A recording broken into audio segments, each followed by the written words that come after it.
what does this takeover tell us? Well, this bid shows a trend in this industry that small companies are exiting. In recent years, the industry demands high-quality silicon wafers, and it requires lots of new technologies and resources. So the only manufacturers left to do this are big companies, and they are getting bigger through merging as a way to boost revenue and profit growth.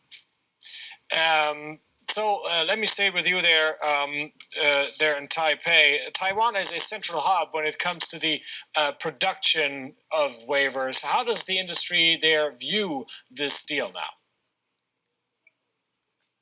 Well, to know this, we have to talk about the different style of management for the semiconductor industry here in Taiwan.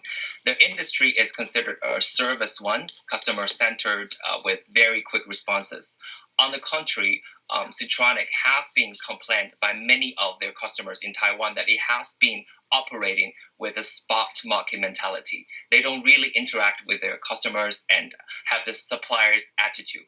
Now it has been merged, so their customers are happy to work with a company, hopefully with a better service. Chelsea, let me come over to you there. The deal is creating the second biggest maker of silicon wafers there. Competition watchdogs are fine with that? The competition here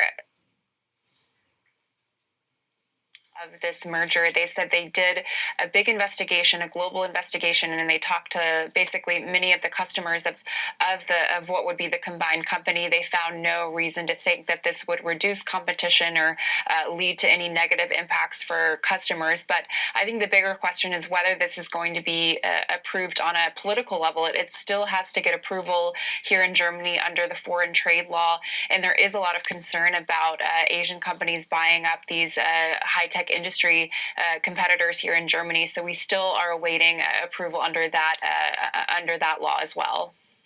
So back to you in Taipei. Car makers have been complaining about a shortage of semiconductors in recent weeks.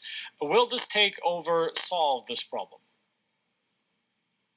Well, not really. The shortage of supply cannot be solved in the short term because in the early stage of the pandemic, automakers they saw a sharp decline in car sales and reduced their orders. And when this demand for car purchase rebounded, the semiconductor industry is at full capacity, busy producing components for this high-priced products such as the new iPhone.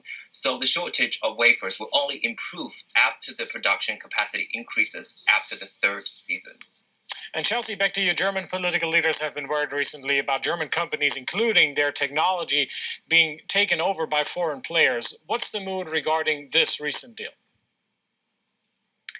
It's definitely restarted that conversation here in Germany and also at the EU level. There was another deal this week as well where a Japanese semiconductor maker is offering to buy a different German-British company, Dialog Semiconductor. So we have seen this big wave of particularly Asian technology companies looking at Germany, at Europe for semiconductor deals, and at the EU level, they don't want to sell all of Europe's technology companies. They have a plan in place. They want to be strategically autonomous, and this is a big concern.